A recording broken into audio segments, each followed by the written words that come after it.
O nosso convidado de hoje costuma dizer que fazer um novo espetáculo só para engordar o currículo não lhe interessa.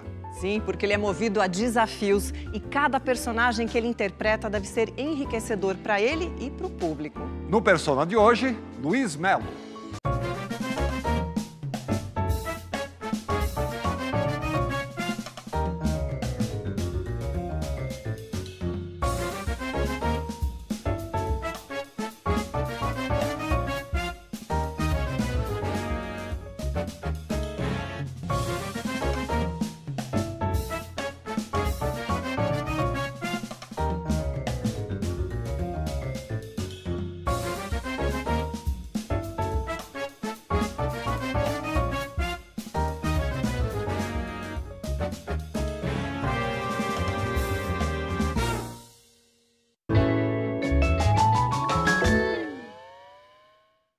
Luiz, seja muito bem-vindo, é uma honra te receber aqui. Muito obrigado por ter aceitado o nosso convite.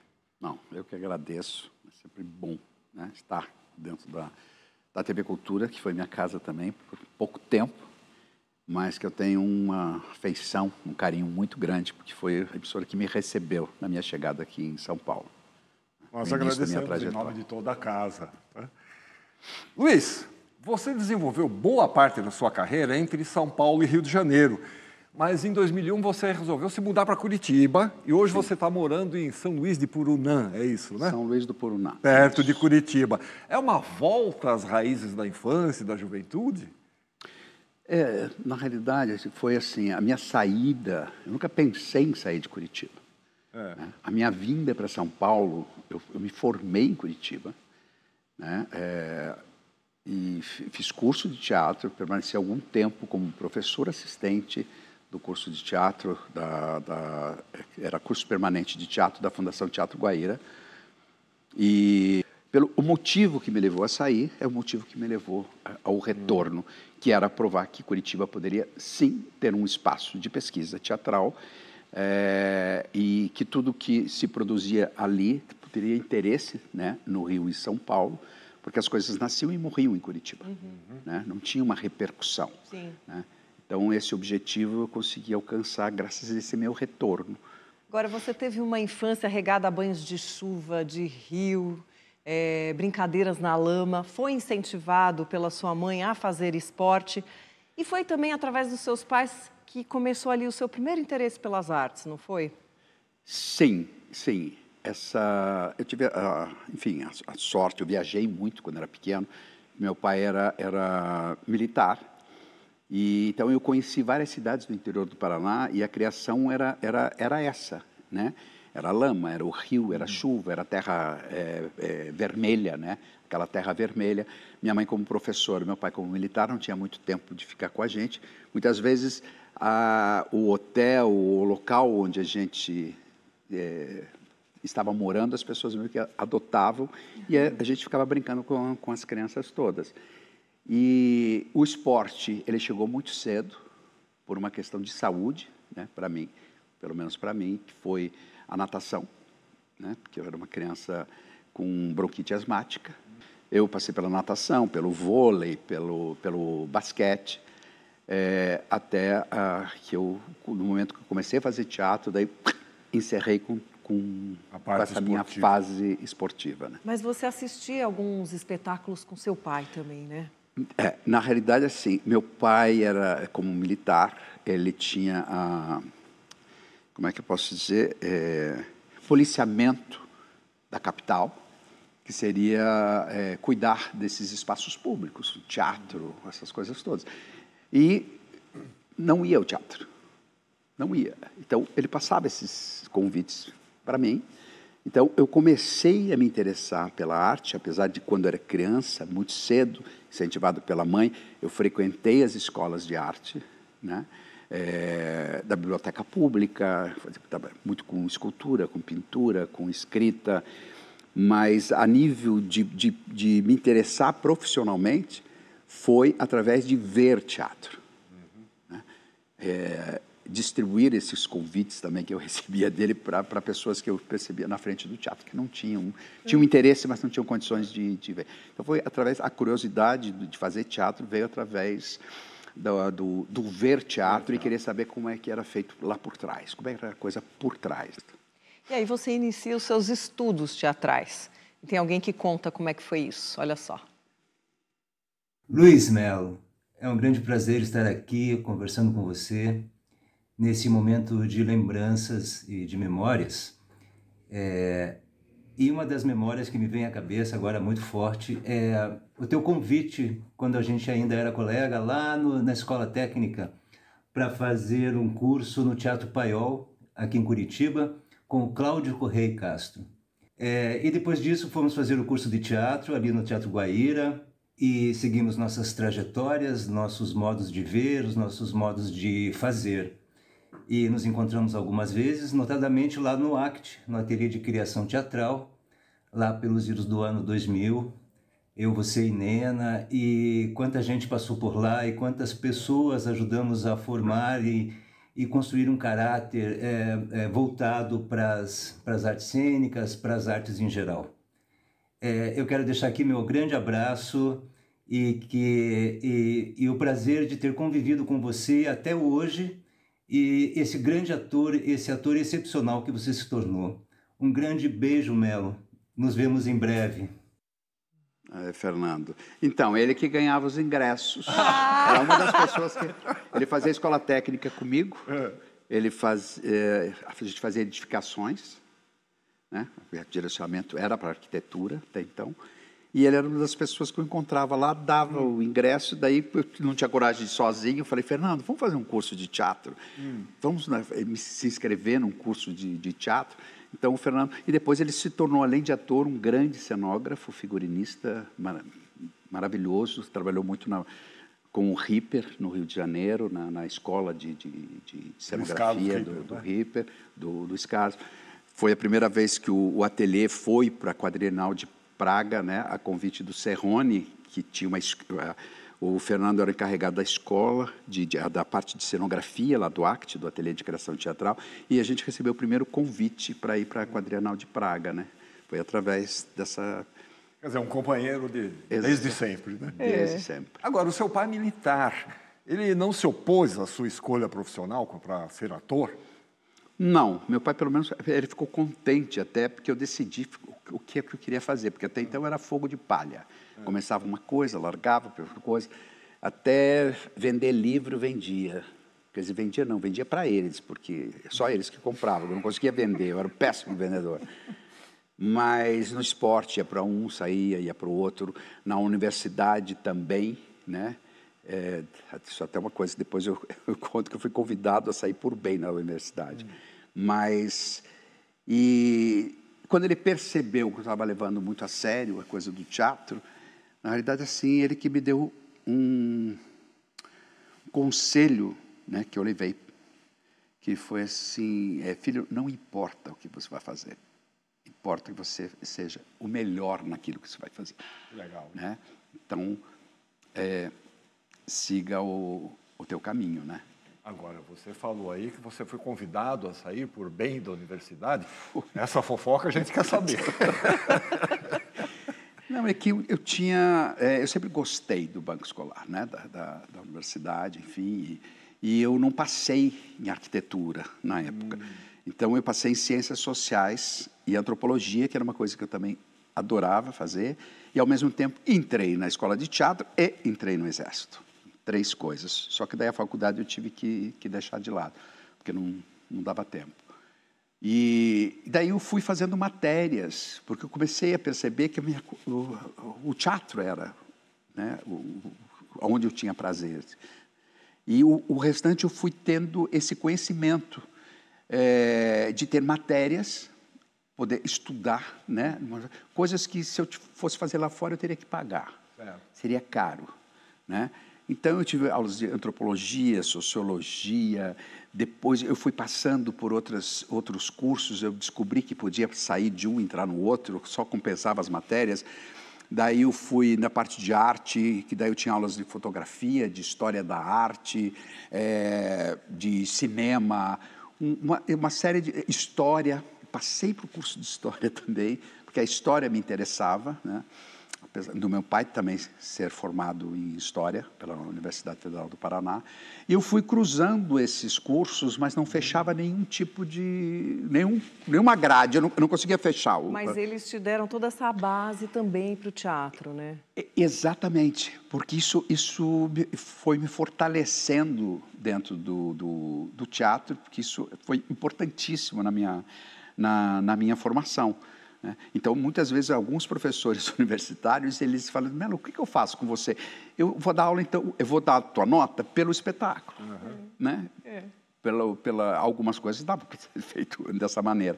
Porque eu começava, daí aparecia alguma coisa para fazer, daí eu tinha que abandonar aquelas aulas, e, enfim, até que, falou assim, Melo, quando é que você vai sair por bem da universidade? Eu falei, eu por mim não sairia, mas tudo bem,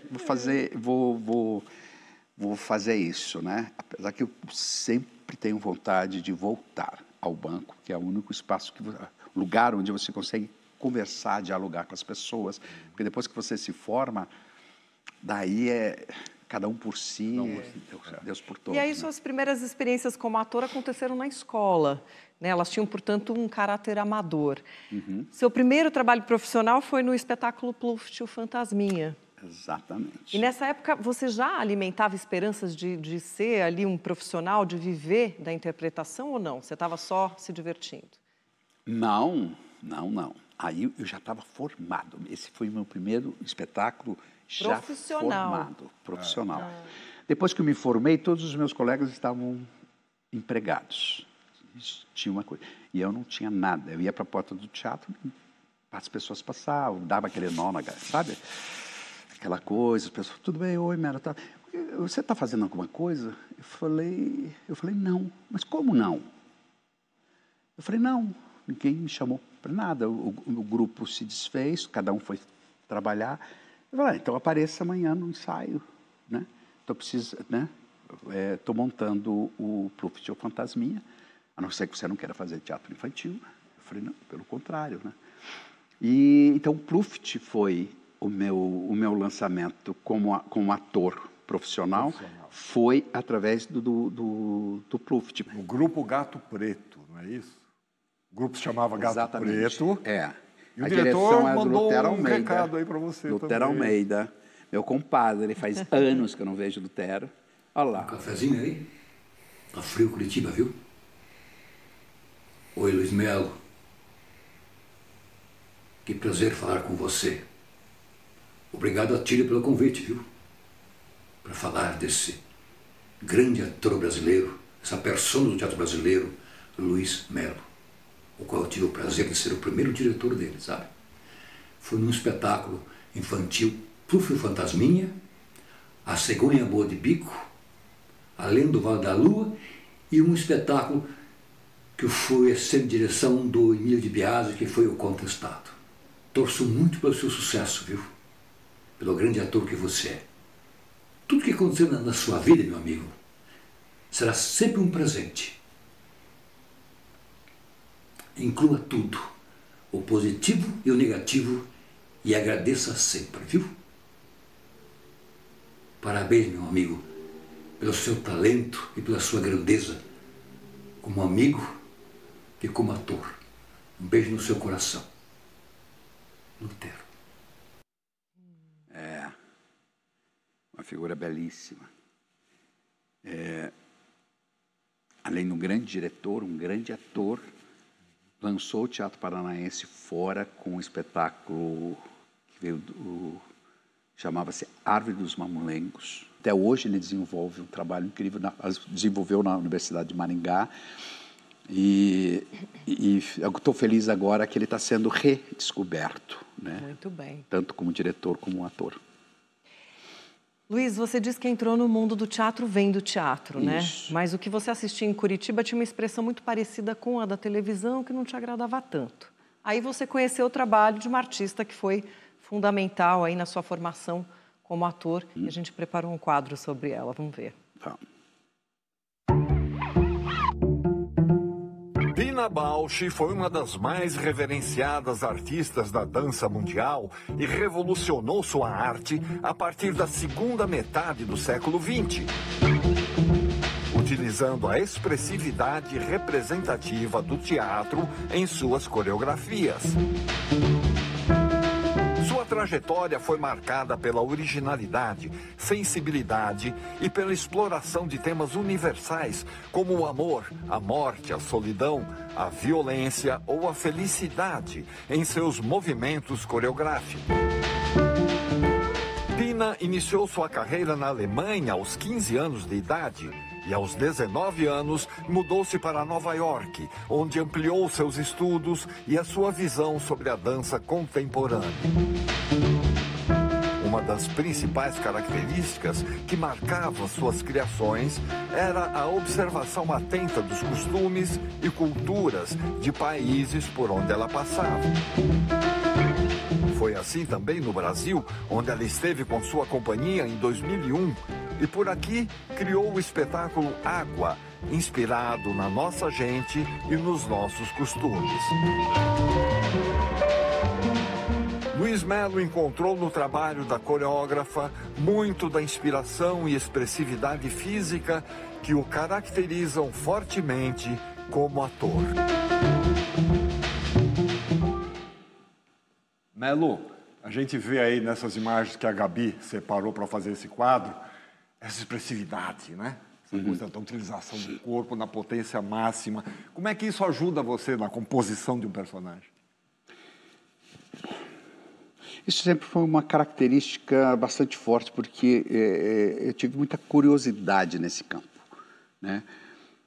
A expressão, né? Que a dança te dá, que o teatro, eu nunca tive medo, né, da expressão teatral, da criatividade, né? Tanto que não só o Café Miller, mas que foi o espetáculo que eu assisti várias vezes da Pina Bausch, mas também aquela teatralidade que eu percebia nos espetáculos do Antunes, e depois também as orientações em cima da Lillian Gish, que era uma atriz incrível do cinema mudo, que representava com os olhos, né, e como uma humanidade, tudo era grande, mas era humano, né, conseguia levar para o chão. E essa característica eu fui adquirindo, eu tive curiosidade nesse sentido. Então, o movimento e a expressão, né, levada às últimas consequências, sempre me chamou a atenção, porque daí era um problema de risco, porque eu tinha que fazer com que as pessoas acreditassem daquilo. Você citou o cinema mudo, é curioso, porque o cinema mudo era extremamente teatral, né? Muito teatral, muito teatral. Então, isso é que dava aquele jogo, né? Porque eu falei assim, mas por que essa mulher me prende tanta atenção? Não só ela, mas alguns outros atores. Eu falo da Lillian Gish porque ela tinha uma delicadeza e uma sutileza, assim, e ela tinha graça, ela tinha humor, que nos momentos mais trágicos, assim, ela fazia assim com o dedinho e ela punha o dedinho aqui assim para dizer, tô bem, eu tô sorrindo, né? Que era não sei se era o padrasto dela, enfim, que estava indo para agredi-la, e ela tinha esse humor, essa delicadeza, que você fala, meu Deus, olha a cabeça dessa mulher, né? Genial. Isso, né, te fascina muito, né? Como outros artistas. Eu sempre fui muito fã desses atores que corriam risco, não tinham medo, né? Medo da palavra, não tinham medo do gesto, levavam isso às últimas consequências, mas sempre com esse cuidado de trazer para uma humanidade assim muito grande, né? Quer dizer, eles arriscavam, mas tinham um controle, né? E tinha esse controle. Tinha, por exemplo, Brasil, Rubens Correia. Rubens Correia. Era impressionante vê-lo representar. Você deve ter visto o Diário de um Louco que ele fez. Sim. O Arthur. Mais impressionantes. Impressionante. Luiz, tempos depois você veio parar em São Paulo, né? E algumas pessoas foram fundamentais para que isso acontecesse. Você falou um pouco aí dessa coisa de Curitiba que te acolhe, mas te sufoca. Uma delas foi a Lala Schneider, a primeira-dama do Teatro Paranaense, né? Ela te deu um conselho, não foi? A Lala, ela me deu vários conselhos. E E a Lala foi minha companheira de desmonte, no sentido do Adhemar Guerra, que eu fui apresentado com o Adhemar Guerra assim como uma revelação de ator, né? Não, a gente está pensando em montar a Cyrano de Bergerac. O Adhemar falou, eu não conheço os atores aqui de Curitiba ainda, não conheço. Ah, porque tem o Melinho, porque o Melinho. Eu falei, me traz esse Melinho que eu quero conversar com ele, né? E daí ele percebeu o mal que estava acontecendo, né? Que ele falou assim, Melo, mais um tempo você acabaria entrando como funcionário da Fundação Teatro Guaíra ou do governo, cuidando de coisas, e a tua carreira ia morrer ali. E a Lala, que foi que me aconselhou, vai embora. Vai embora, não pense 2 vezes. Porque ela também teve a carreira dela interrompida, porque ela enfim, optou, né, pela maternidade, menos ela não sendo mãe, mas adotou, né? E eu falava, não passava pela minha cabeça sair de Curitiba. Passava mesmo. Eu falei assim, não, Lara, mas está tão bom. Ela falou assim, vai. Né? Bom, graças a esses encontros, a Laila, o Adhemar Guerra, você realmente mudou os rumos da sua vida, né? Sim. Saiu de Curitiba, veio para São Paulo. Mas vamos falar sobre isso no próximo bloco? Vamos sim. Voltamos já com o Persona.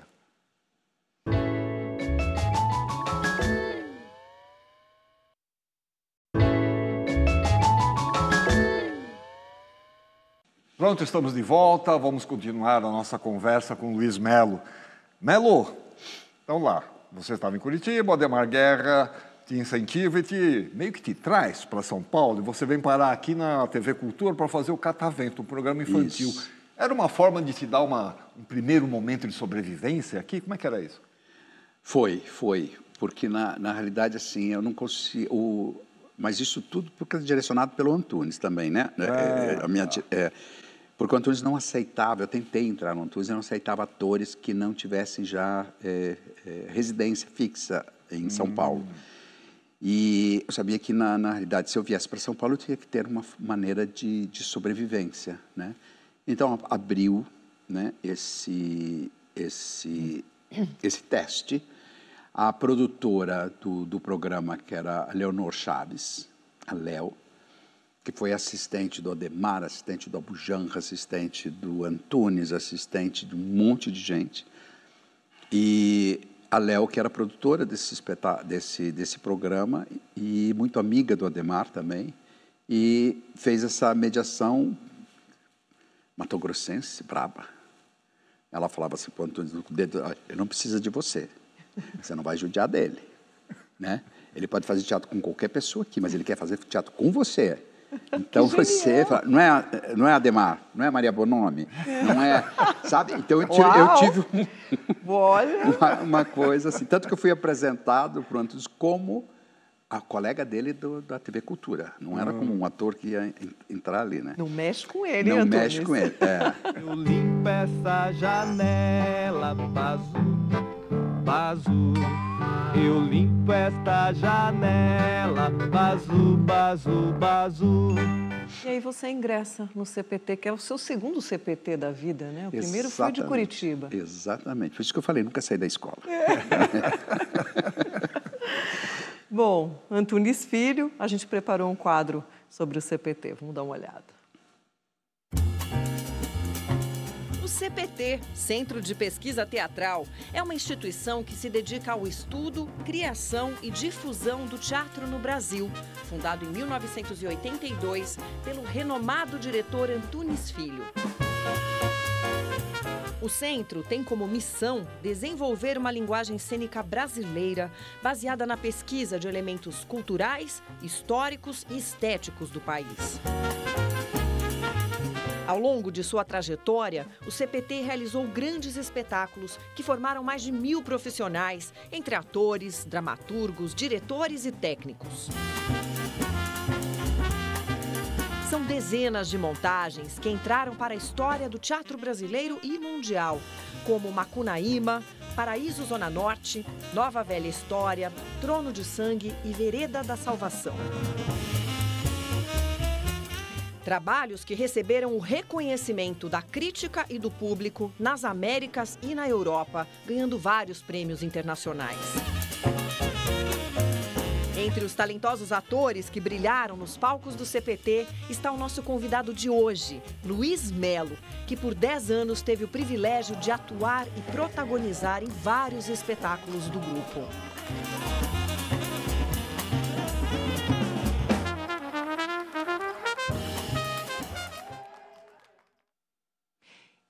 E com Antunes Filho você começou como um ator de centro, como você mesmo define. Agora, para quem não é familiarizado aí com o linguajar teatral, o que é um ator de centro?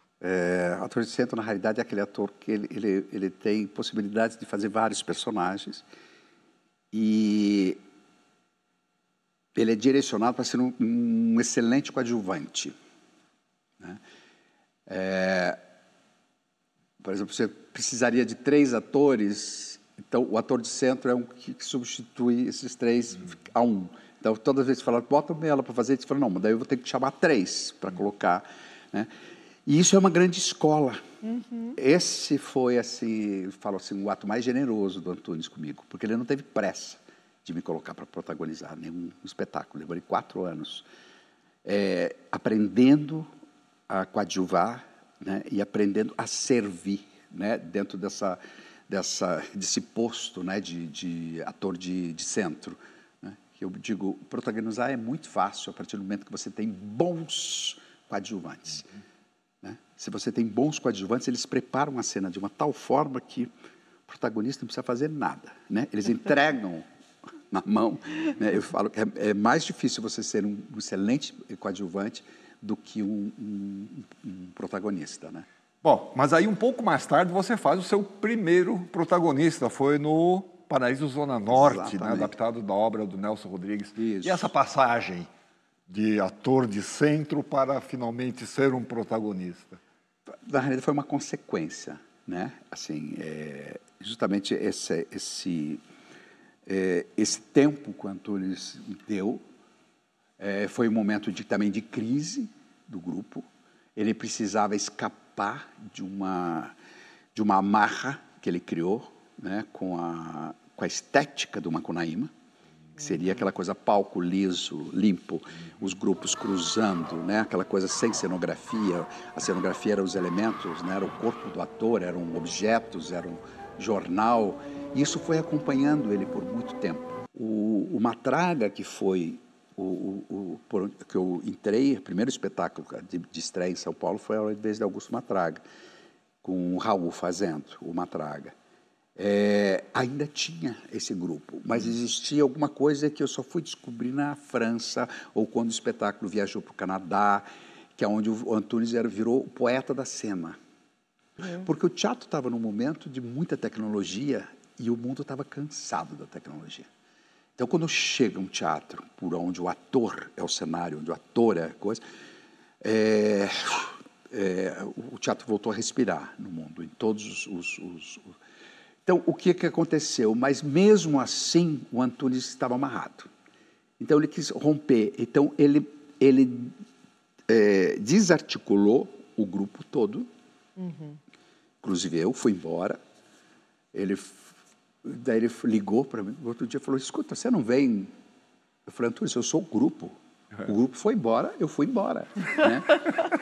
Ah, tá, mas você está disposto a começar um processo novo, tal? Eu falei assim, claro, eu estou. Eu vim para São Paulo para fazer isso. E daí a gente começou, porque para ele mudar essa estética, ele não conseguiria mudar sozinho. Ele precisava mudar o ator. Tem que ter a matéria-prima ali, né? Exatamente. Se ele não tivesse atores com disponibilidade para decodificar aquela loucura, ou aquelas, imagens que ele tinha, e você ter a nossa função era tornar concreto isso, né? Passar para o nosso corpo aquelas ideias malucas que ele tinha na cabeça. E foi nesse momento que ele começou a refazer o CPT, né? O grupo Macunaíma. O que ele precisava era dessa disposição para um novo, que ele não sabia bem o que era. Então ele foi radicalizando coisas que eram exercícios, se tornou expressão, Sim. que era o desequilíbrio, né? Nós fazíamos o espetáculo todo nessa, como se fosse uma bolha, e a gente estava dentro dessa bolha, o tempo inteiro nesse estado. E foi aí que eu comecei a fazer, que foi o meu primeiro protagonista, foi na realidade que onde me firmou como ator protagonista em São Paulo. E que... Você ganhou o prêmio Shell, inclusive. Sim, eu ganhei o prêmio Shell, eu ganhei o prêmio... que ainda tinha ressuscitado o prêmio aquele da França, Air France, Mulher. Tive algumas premiações em cima, é que depois foi se misturando esses prêmios, na realidade. Eu também não tenho como memória. Mas isso foi um lançamento. Sim. Foi o meu lançamento e é como um jovem que estava vindo, que depois, né, na realidade, vieram mais outros jovens e que precisava ser acentuado, né, essa chegada. Assim. Então, também a crítica, tudo isso foi bastante generosa, né, com essa minha... E em 92 você interpreta Macbeth no espetáculo Sim. Trono de Sangue, considerado pelos críticos um dos melhores espetáculos, né, uma das melhores montagens do teatro brasileiro. E aí, novamente, você é muito premiado. Como que era, né, essa relação, nesse caso, desse espetáculo? Que estímulos que o Antunes te dava aqui, por exemplo? A gente teve que passar por um aperfeiçoamento, um crescimento na parte vocal. Daí que veio a nova velha história, no meio dessas duas montagens, que foi a adaptação do Chapeuzinho Vermelho, né? Do conto. E que era possível, porque todo mundo conhecia, de se fazer numa língua inventada. Era o fonemol.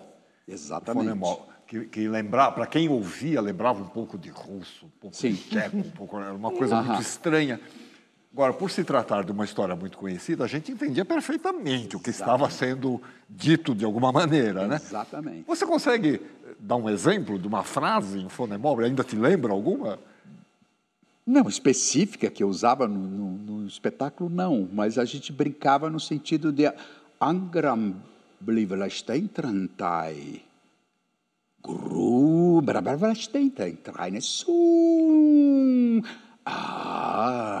Sabe, você brincava com isso. Era delicioso. Era delicioso, porque você, ao mesmo tempo que você tinha que ser objetivo, dizer assim, quem é você, né?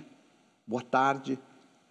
O que é que você está fazendo aqui? Isso, né? te requeria, inclusive, um gestual muito definido, né? Exatamente, exatamente. Mas se você tinha uma liberdade até de brincar com essas palavras e fazer jogos, inclusive até jogos de cantigas infantis, né?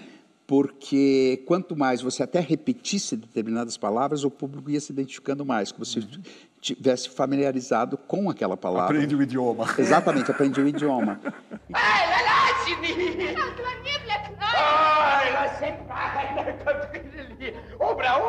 Então foi uma brincadeira que na realidade funcionou cenicamente para preparação nossa também para o Trono de Sangue.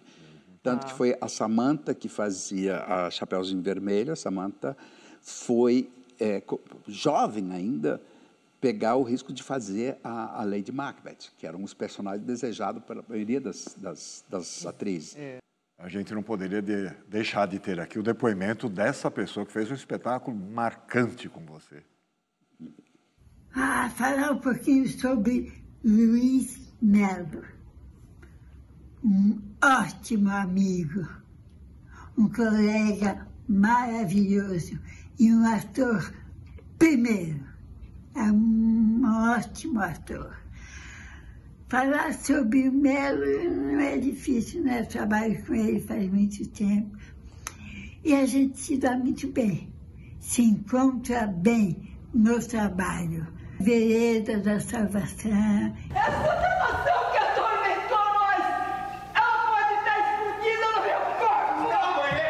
Tudo que Melo faz é muito bem feito.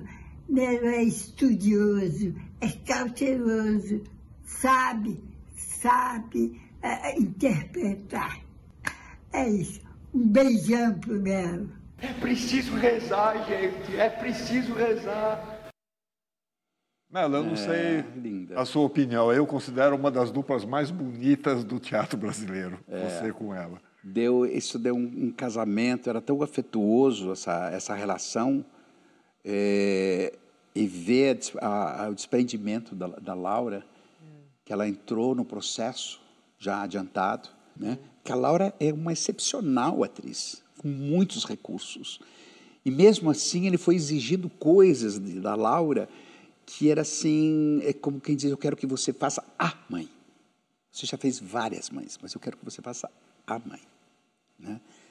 E então era muito bonito, porque às vezes ela subia, vou embora.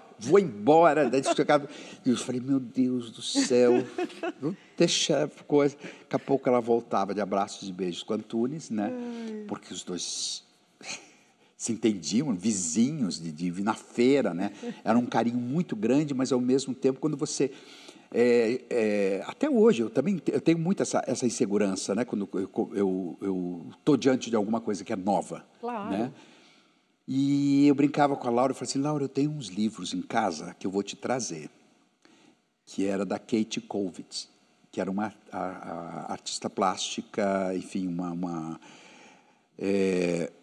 alemã, e que ela retratava muito essa coisa da guerra, das crianças. Então, aonde que a mulher servia do animal, do arado, né? Era a mulher que pegava na enxada, porque os homens estavam indo todos para a guerra. Aquela mãe solteira, né? Com aquela coisa, aquelas mãos imensas. Então, se você perceber, tem coisas assim que a Laura fazia no espetáculo, que eram imagens que eu dizia assim, olha essas imagens, Laura. Ela fala assim, mas não vai ficar, eu falo assim, você o público não vai acreditar nessas imagens. Então, o prazer que ela tinha de reproduzir isso, né, com uma força tão orgânica, né? E o Antunes colocou a Laura com a cabeça baixa, o tempo inteiro do espetáculo, baixa, assim, olhando para o chão. Ela não olhava para frente, quando olhava para frente, eu olhava aqui. Baixa e de perfil para a plateia, aqui. Daí, ele fala, se a Laura tentar fazer isso aqui, você pega e faz assim no rosto dela, né? Coloca ela nessa direção. E daí as pessoas falam, não, mas está deixando você de cabeça baixa, de perfil, né, do negócio. Eu falo assim, Laura, acredita nisso. Eu estou vendo aqui de fora, né? E é impressionante o resultado disso. Acredita. A força, né? Acredita nisso. Porque no momento em que ela aceita o filho, que ela faz isto... Nossa, assim, a plateia vinha abaixo. Era muito difícil de conter quando ela aceitava o filho, a loucura do filho. Dizia assim, é assim, filho, você é o filho né, o Cristo, o Salvador. Né? Era de uma beleza aquilo. Foi uma mãe e filho assim que marcou mesmo, assim, sabe? Tem pessoas que lembram até hoje dessa aproximação. Durante todos esses anos no CPT, você chegou a ser convidado algumas vezes, né, para fazer TV e sempre recusava. Até que um dia você acabou aceitando. Mas vamos falar sobre isso no próximo bloco? A gente volta já com Luiz Melo.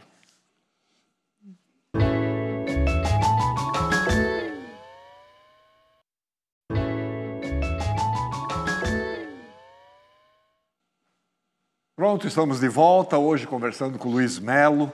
Bom, depois de tanto recusar, você finalmente vai para a televisão. Mas antes de você falar sobre isso, olha só quem abre esse assunto, hein?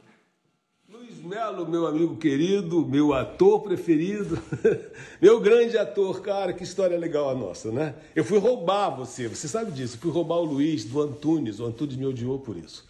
Ele fazia uma peça de teatro deslumbrante e eu fiquei fascinado com ele no teatro. Falei que era na televisão para fazer o professor Rubinho, de cara e coroa, porque era um personagem regular, diferente de tudo, não realista, vivia numa casa, era um personagem enorme. E o Luiz fez como ninguém faria. Ele entrou no lar brasileiro, no coração do brasileiro, ele projetou o tamanho que ele tem como ator, porque ele é um ator dramático, trágico e ao mesmo tempo realista. espontâneo. Enfim, o Luiz é um grande ator, a gente sabe disso. E eu jamais vou me esquecer de você, Luiz. Você fez parte de um dos momentos mais importantes da minha vida. Eu que adoro o ator e construo o ator e ajudo, dirijo o ator. Imagina, ter você foi uma maravilha, jamais esqueci. Que Deus te abençoe. Dionísio te acompanhe para o resto da vida e você continue brilhante como sempre foi, querido. Um beijo. Bom, eu tenho certeza que você vai adorar. Eu já adorei tudo. Wolf, querido, nossa, ele tem uma paixão por ator, é uma coisa impressionante, assim, ele tem uma facilidade de dirigir ator, né, porque ele bota no organismo dele, né, ele tem, então foi uma boa entrada na televisão, né, e depois fiz outros trabalhos, né, com o Wolf, sempre de uma forma bastante carinhosa, né, de admiração, e então foi mas é que nem ele falou, eu fui roubado e ele comprou uma briga por minha causa, porque... A gente imagina, né, ele comprou uma briga Antunes. porque ele falou, tudo bem, eu aceito isso, mas tanto que eu tenha o Luiz Melo. Mas, e eu até brinco que eu entrei como se fosse o Fagundes, porque eu só gravava segunda, terça e quarta. Tinha esse privilégio, as pessoas ficavam meio assim, né? Porque sabiam que de quinta, sexta, sábado e domingo eu fazia Gilgamesh, com Antunes, a epopeia de Gilgamesh. Por que você recusou tanto tempo os convites para ir para a TV? Na realidade, eu não recusei, na realidade, não chegavam até mim. As pessoas me seguravam, protegiam lá. Porque elas sabiam que qualquer coisa que a televisão pudesse me oferecer não teria o mesmo peso do que eu estaria fazendo, a importância minha dentro do teatro brasileiro, trabalhando com o Antunes. Então sempre foi, não, esquece, deixa ele lá sossegado, tranquilo. Mas aí, por que finalmente você acabou aceitando? Olha, tem várias histórias sobre isso. Eu acabei, claro, tem a versão do Antunes, mas foi uma conversa muito séria e que acho que chegou um momento em que a trilogia, né, um triângulo que se formou no CPT, que era Cerrone, Antunes e eu, o Cerrone nessa parte de criação, o Antunes, isso, de uma certa maneira começou meio que incomodar um pouco. Tanto a nível de crítica, eu não precisava seguir aquilo, né? A gente não estava ali fazendo teatro por causa de prêmio, né? Tinha uma lenda que enquanto eu estivesse dentro do Antunes não tinha para ninguém. E as pessoas não sabiam que cada trabalho eu tinha que conquistar o meu espaço lá dentro. Muitas vezes eu pedi para não protagonizar os espetáculos, que eu falei assim, eu precisava respirar e tem tanta gente aqui. Mas acabava, ele falou, não, vou precisar de você nesse espetáculo. Então,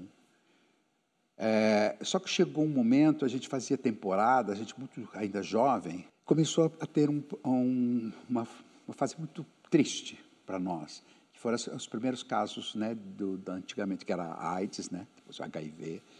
Então, muita gente doente, muita gente precisando de tratamento, a gente perdendo muita gente e sem recursos, né, pelo menos para amenizar um pouco, né, a dor. Teve um momento assim que estava se fazendo uma vaquinha para pagar o tratamento do Dionísio Azevedo. Já uma questão de saúde, não, né, da AIDS. Que era um grande nome. Um grande nome. Eu falei assim, gente, esse homem deu usado o cinema brasileiro, o pagador de promessa, né, o início da televisão. E não tem dinheiro para fazer um tratamento. Para fazer um tratamento de saúde. Né? Não tem direito a envelhecer, né, com dignidade, né, uma pessoa que já fez tanta coisa. Isso começou a me assustar muito. E daí eu fiz uma pergunta para o Antunes, quando ele estava essa briga de se vai fazer televisão, se não vai, se aceita, se não aceita. Eu cheguei e falei assim, Antunes, deixa eu fazer uma pergunta para você. Se chegasse um ponto das pessoas terem que fazer uma vaquinha para você fazer um tratamento de saúde, né, o que você faria? Ele falou, eu me mataria antes.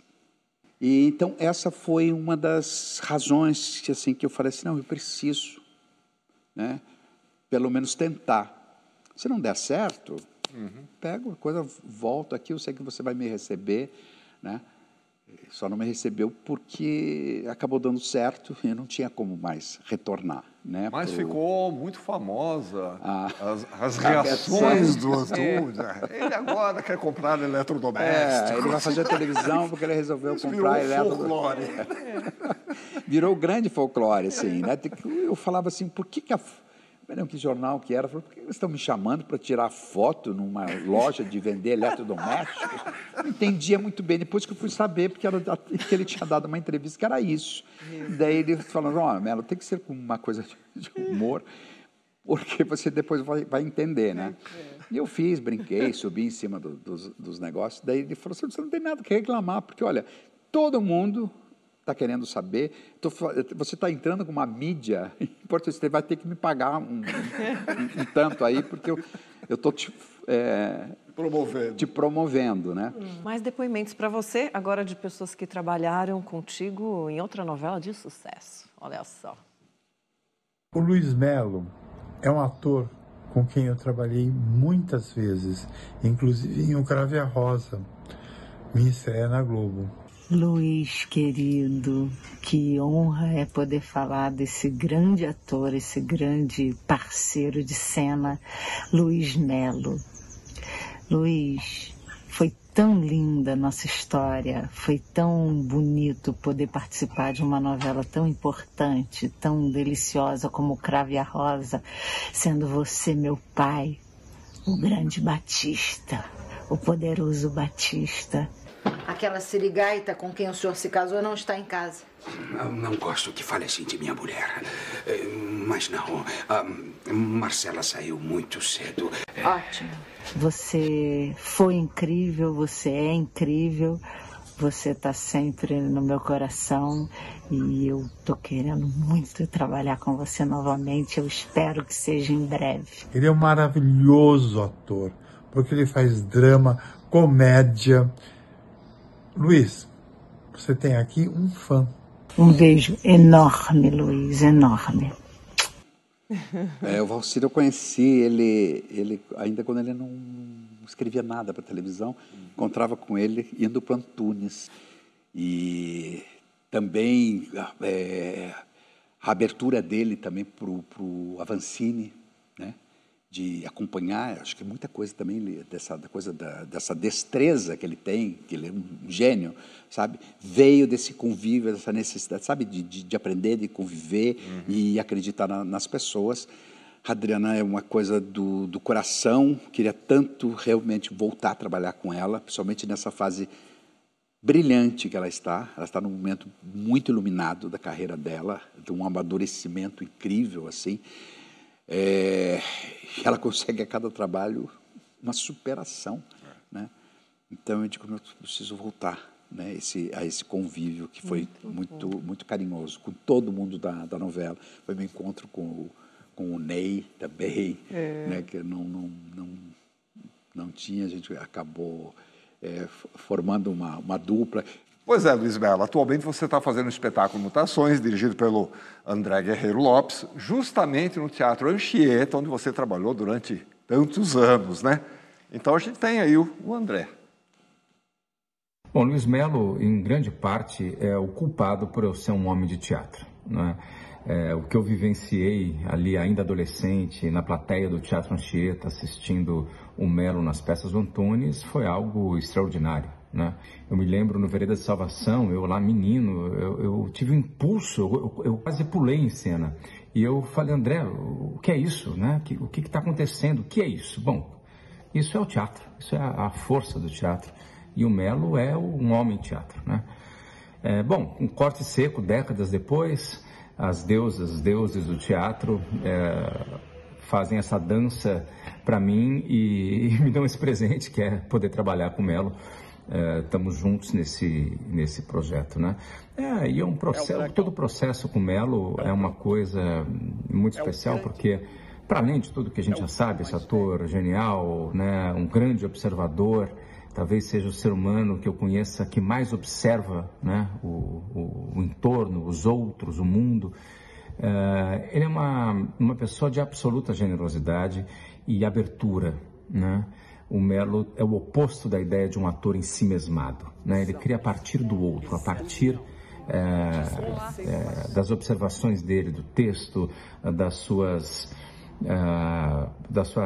receptividade generosa das propostas da direção, né? E ele gesta isso tudo e no final vem algo absolutamente singular, extraordinário e poderoso, né? Mello, que dizer, te amo, que a gente possa mutar muito junto ainda. Um beijo. De hoje em diante, quem irá governar serão vocês. Vocês serão os líderes. E é muito fácil também se apaixonar pelo André, né? Porque ele é um diretor extremamente também generoso, inteligente, sensível, ele domina várias artes, né? Tem uma formação, apesar de jovem. Como é que você teve tempo de fazer tantas coisas, né? A peça Mutações, ela é inspirada, né, no livro do I Ching, o livro das mutações, né? Agora, esse espetáculo é deslumbrante, é um trabalho cênico muito potente e fala sobre a impermanência da vida, né? E o espetáculo que ela representa. Quando a gente começou a fazer esse espetáculo, eu falei assim, como é que vai ser feito isso? Né? Como é que vai ser escrita uma dramaturgia? Talvez ela não necessite de uma dramaturgia, né? Talvez esteja nas situações, nas imagens, nesses elementos que são mostrados, como a própria leitura no início do espetáculo, que aquilo é Confúcio, né? Então, você vai colocando ao público aos poucos, como é que eu vou decorar isso daqui? Não tem como, né? E você vai percebendo que, na realidade, a ação, né, transporta as pessoas para esse universo e faz com que depois elas vão se interessar por esse tema. Né? Porque, na realidade, você vai pegando o livro do I Ching, você pega para consultar o livro. A maioria se joga, depois você pega para consultar. Né? Então, aí veio esses elementos que começou a bater nas pessoas de uma forma muito potente. Então, as pessoas percebem esse espetáculo através da sua vivência. Tem pessoas que têm... Chega a ser perturbador até, sabe? Que elas entram num estado sem saber muito bem o que, né? Mas, na realidade, é de uma identificação. Sensorial, inclusive. É sensorial. Sabe? Ou é pelo vento, a imagem da ventania varrendo tudo. É aquele vento que varre, né? Que destrói para que tudo seja refeito. Ele vai, mas ele também é necessário, né? Ele precisa acontecer, porque ele tem o tempo dele, né? Vem a ventania, depois vem a calmaria.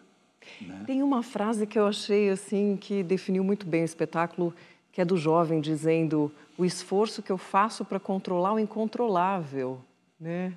E é a vida, exatamente, né? Exatamente. É muito lindo. As pessoas saem com frases do espetáculo. Cada um sai com uma frase, ou as pessoas postam já com uma frase. Então, isso e elas não têm uma explicação. Muito. Exatamente. E também tem uma coisa de conselho sensorial que aconteceu nesse espetáculo, assim, que me deixa bastante grato, emocionado. Que essa geração nunca tinha me visto no palco. Nunca tinha visto. Elas me conheciam pelos vídeos que são estudados nas escolas de teatro. Né? E eu fiquei bastante tempo sem retornar ao teatro, principalmente ali numa coisa do Anchieta. De repente elas estão podendo ver no palco e muitas delas passaram pelo Antunes. Muitas dessa geração. Então eles falaram assim, eu já tinha me despedido do Antunes, quando o velório dele, quando a gente veio aqui. E, de repente, eu me reencontrei com ele, com você no palco. Né? Mas é muito... Eu falei, mas o quê? É o gesto, é a técnica que ele passa e que eu levo isso para o palco? Ou o que é? É muito também... Eu percebo, tem muita coisa da minha gesticulação que ela veio através desses diálogos que eu tinha com o Antunes. Às vezes eu me pego fazendo algumas coisas que me lembram muito ele falando. Mas é o repassar mesmo, né? O teatro vive disso, né? Exatamente. O teatro vive desse repassar. E é isso, né? O que eu recebi, eu tenho que repassar. Está passando, né? E que seja esse reencontro da melhor forma possível. Luiz, muito obrigada pela sua presença aqui. Que privilégio que essas pessoas têm, né, de ter acesso, você, esse ator, repassando toda essa tua experiência para essas pessoas. E obrigada por passar aqui um pouco da tua trajetória para a gente. Muito obrigado pela sua presença aqui. Cris. Muito obrigado pelo trabalho tão importante que você tem feito, não só no teatro, como também aí como educador, como formador de novos artistas, como propiciador da arte para as pessoas, né? Muito obrigado. Parabéns e obrigado à TV Cultura, que foi a minha primeira casa, né? Que recebeu em São Paulo. Bom te receber aqui de volta. Muito obrigado a todos que nos acompanharam até agora. Até a semana que vem. A gente se vê no próximo domingo. Até lá. Vamos.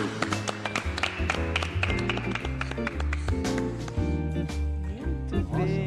Ótimo. Uau. Bons depoimentos aí. Reflexionamos. As edições. Muito obrigada.